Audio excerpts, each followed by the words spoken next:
নমস্কার। আজকে কথা বলবো সোনি A7S3 আপডেট নিয়ে। আমরা আগে দেখতাম যে যখন আমরা ডিএসএলআর ব্যবহার করতাম, তখন কিন্তু এরকম টাইপের ফার্মওয়্যার আপডেট সেইভাবে কিন্তু এত রেগুলারলি বেরোতো না। আমার নিজের কাছেই যা ডিএসএলআর আছে সেগুলো কিন্তু আমি আজ পর্যন্ত কোনোদিন কোনো ফার্মওয়্যার আপডেট করিনি, এবং সত্যিকারে বলতে গেলে কোনো ফার্মওয়্যার আপডেট এসেছে কি না সেটাও কিন্তু আমরা জানি না।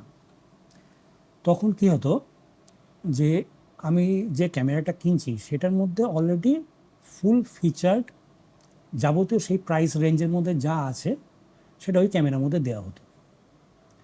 এখনকার দিনে কী হয়, যেহেতু সব মিররলেস, হার্ডওয়্যার ছাড়াও সফটওয়্যারটাও একটা ভালো পার্ট প্লে করে ক্যামেরার জন্য।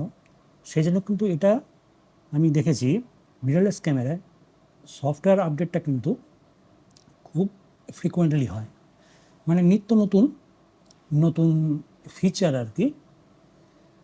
অ্যাডিশন হয় ক্যামেরার মধ্যে। সেই জন্য কিন্তু এখনকার দিনে ফার্মওয়্যার আপডেট অনেক রেগুলার বেসিসে হয়। যাই হোক, A7S3 যে ফার্মওয়্যার সেটা কিন্তু গত কয়েক বছর ধরে একদমই আপডেট হয়নি। সোনিতে আমরা নর্মালি এই টেন্ডেন্সিটা আমরা দেখেছি যে সোনির মধ্যে ফার্মওয়্যার আপডেট খুবই কম হয়। কিন্তু যাই হোক, অনেক দিন ধরে A7S3 যারা ব্যবহার করেছে তারা বলে আসছিল যে ভিডিও সেন্ট্রিক একটা ক্যামেরা, সেই জন্য যারা এর ইউজার তারা অনেক দিন ধরে ডিমান্ড করছিল যে কিছু ফিচার যা কিনা FX3-তে আছে আর লেটেস্ট যেসব ক্যামেরাতে সোনি দিচ্ছে তার যদি কিছু ফিচার অন্ততপক্ষে A7S3-তে দেওয়া যায়। দেখুন, সত্য কথা বলতে গেলে হার্ডওয়্যার তো চেঞ্জ করা যাবে না, সেই হার্ডওয়্যারের ওপরে যতখানি সফটওয়্যার ইমপ্রুভমেন্ট করা যেতে পারে। তো সোনি গত 28শে মার্চ 2024 A7S3-র জন্য আপডেট ভার্সন 3.00 বা 3.00 রিলিজ করে। এটার মধ্যে আমরা কি পাচ্ছি একবার দেখে নিই। প্রথমেই হচ্ছে গিয়ে support for mobile applications. Mobile অ্যাপ্লিকেশনসগুলো কী?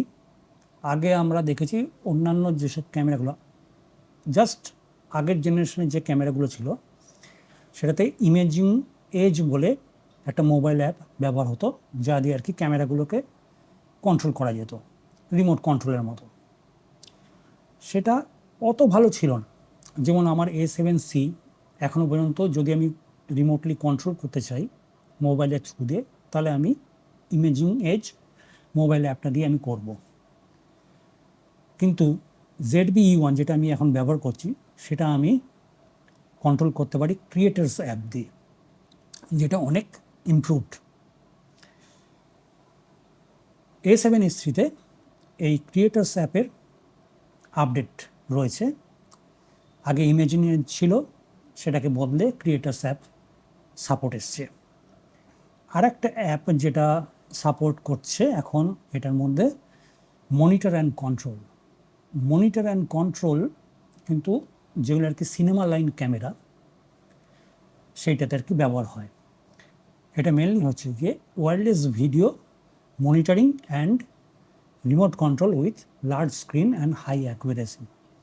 এই অ্যাপটার মধ্যে কিন্তু মুভি মেকিংয়ের বা ফিল্ম মেকিংয়ের অনেক কিছু সাপোর্ট পাওয়া যায়, যেরকম ওয়েব ফর্ম, হিস্টোগ্রাম। আগে এটা ছিল FX6, FX3, FX30 সাপোর্টেড ছিল, এখন এটা A7S3-র জন্য সাপোর্টেড হলো। তাহলে আমরা A7S3-তে দুটো অ্যাপের থ্রু দিয়ে, দুটো মোবাইল অ্যাপের থ্রু দিয়ে কিন্তু আমরা সাপোর্ট পাচ্ছি। একটা হচ্ছে গিয়ে ক্রিয়েটার্স অ্যাপ আর একটা হচ্ছে গিয়ে মনিটর অ্যান্ড কন্ট্রোল। এরপরে আসছি শুটিং অ্যান্ড প্লেব্যাকের মধ্যে আমরা কী পাচ্ছি। শুটিং অ্যান্ড প্লেব্যাক ফাংশনসের মধ্যে আমরা পাচ্ছি মেনলি আমি যে যে ফিচার রয়েছে সেগুলো আমি বলবো। ব্রিদিং কম্পেনসেশনের সাপোর্ট পাচ্ছি। ব্রিদিং কম্পেনসেশনটা কি, যখন আর কি মনে করুন প্রাইম লেন্স রয়েছে, f2.8 কাজ করছেন বা f2-তে কাজ করছেন, f2.2-তে কাজ করছেন বা আরও হায়ার আর কি, যাই হোক না কেন, তখন ফোকাস পয়েন্ট যদি চেঞ্জ হয় সে সময় কী হয় যে মনে হয় যেন জুম হচ্ছে লেন্সটা, কিন্তু অ্যাকচুয়ালি এটা ফিক্সড লেন্স। ওই জুমিং এফেক্টটা এই ব্রিদিং কম্পেনসেশনে আর কি অ্যাভয়েড করা যায়, মানে এটাকে বলা হয় ফোকাস ব্রিদিং। সেইটা এই ব্রিদিং কম্পেনসেশনের থ্রু দিয়ে এলিমিনেট হলো।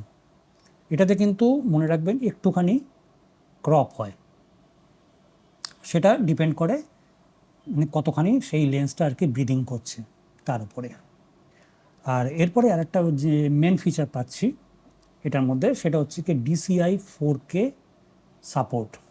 DCI 4K কি?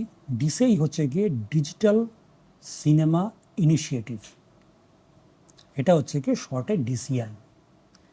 আর DCI 4K যেটা হচ্ছে, আমরা নর্মালি কি দেখি 4K UHD-তে হচ্ছে গিয়ে 3840/2160 হচ্ছে গিয়ে রেজলিউশন, কিন্তু DCI 4K-তে রেজলিউশন হচ্ছে 4096/2160, একটু ওয়াইড।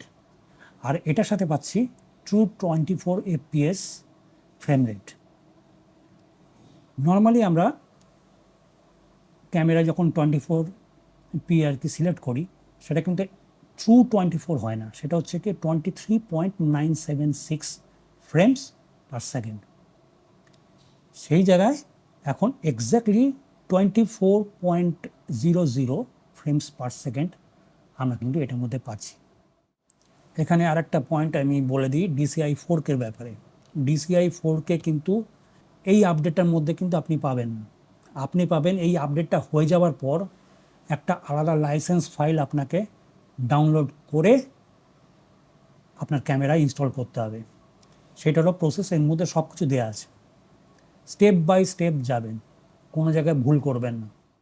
এছাড়াও আরও বহু ইন্টারনাল আর কি আপডেট নিয়ে এসছে, এগুলো আমি লিঙ্ক দিয়ে দেবো আমার ডিসক্রিপশনে, সেটার মধ্যে গিয়ে দেখতে পাবেন যে কী কী চেঞ্জেস আর কি হয়েছে, সমস্ত বেনিফিটস, কী কী ইমপ্রুভমেন্টস, সমস্ত কিছু এর মধ্যে পাবেন।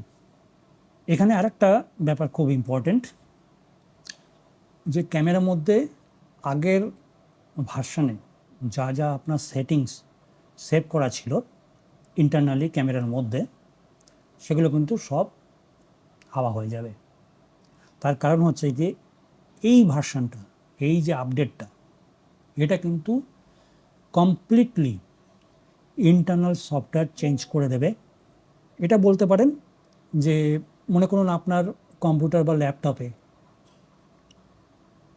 যখন আমরা কোনো আপডেট দেখি, সেটা কী হয়, সেম অপারেটিং সিস্টেমের মধ্যেই আপডেটটা হয়।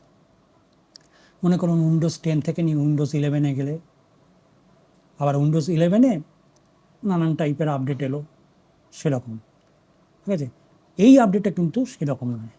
এটা হচ্ছে গিয়ে মনে করুন কম্পিউটারের মধ্যে লিনাক্স থেকে আপনি উইন্ডোজে গেলেন বা উইন্ডোজ থেকে লিনাক্সে গেলেন, এরকম টাইপের আপডেট। তো কী হচ্ছে, কমপ্লিটলি চেঞ্জ হয়ে যাচ্ছে।